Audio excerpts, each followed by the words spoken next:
Assalamualaikum warahmatullahi wabarakatuh. Perkenalkan, nama saya Muhammad Ridwan, NIM 21213.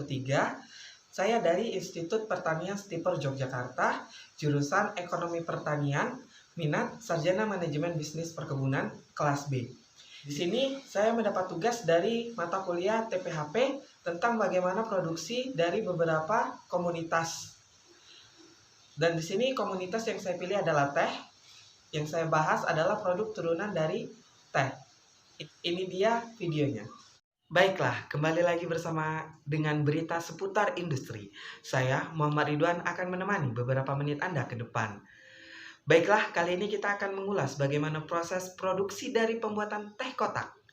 Produksi dari pembuatan teh kotak itu diawali dengan pemilihan bahan baku yang berkualitas. Dilanjutkan dengan pembuatan teh cair manis. Dan yang terakhir, pengemasan. Berikut liputannya.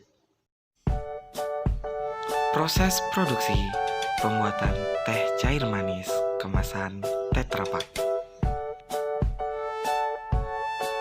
Teh wangi yang digunakan adalah daun teh hijau terbaik, yaitu 3 lembar pucuk saja yang digunakan. Kemudian, daun teh tersebut dicampur dengan bunga melati sehingga menjadi bahan baku teh yang wangi. Kemudian, gula pasir yang digunakan ialah gula pasir industri yang sudah melalui proses penyaringan sebanyak 2 kali. Gula pasir itu termasuk gula pasir dengan mutu terbaik. Kemudian, air yang digunakan ialah air dari dalam bumi dengan kedalaman 150 meter di bawah permukaan tanah. Setelah itu, air akan diproses kembali supaya menjadi air baku yang baik. Kemudian, proses pembuatan teh. Yang pertama, air akan disaring terlebih dahulu untuk menghilangkan kotoran dan partikel yang mengganggu. Kemudian, air dipanaskan sampai mendidih. Air itu akan digunakan untuk menyeduh teh dan pelarutan gula. Proses penyeduhan teh dilakukan di dalam tangki yang disebut tangki penyeduhan teh. Di dalam tangki inilah akan menghasilkan teh pahit. Kemudian, teh pahit tersebut akan disaring dan dipompa ke dalam tangki pencampuran. Kemudian, secara bersamaan akan dilakukan pelarutan gula. Pelarutan ini bertujuan untuk menjadikan gula tadi menjadi sirup gula yang baik, yang kemudian akan disaring dan dipompa ke dalam tangki pencampuran. Di dalam tangki pencampuran ini, sirup gula akan dicampur dengan teh cair pahit yang kemudian akan menjadi teh cair manis. Teh cair manis ini akan dipanaskan dengan panas 140 derajat Celcius selama 4 detik. Setelah dipanaskan, teh cair manis ini akan didinginkan hingga mencapai suhu 30 derajat Celcius. Proses ini disebut dengan sterilisasi suhu tinggi.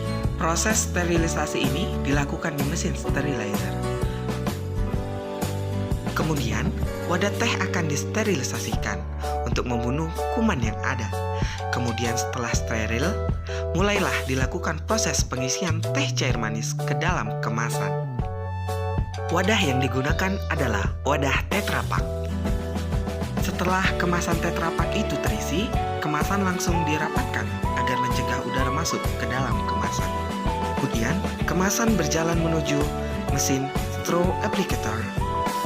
Di dalam mesin ini, sedotan akan ditempelkan secara otomatis menggunakan lem khusus. Kemudian, kemasan yang sudah dilengkapi dengan sedotan akan dibawa dengan mesin ke proses selanjutnya, yaitu pemasukan teh ke karton yang disebut dengan cardboard packer. Dari mesin cardboard packer, kemasan yang sudah diproduksi akan direkatkan secara otomatis.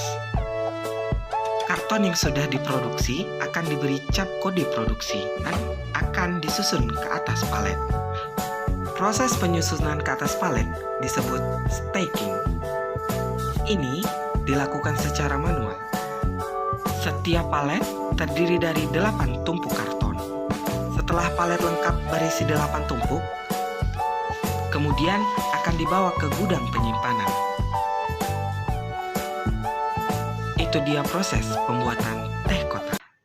Baiklah, itu tadi berita yang dapat kami sampaikan. Saya Muhammad Ridwan, saya pamit undur diri. Salam industri.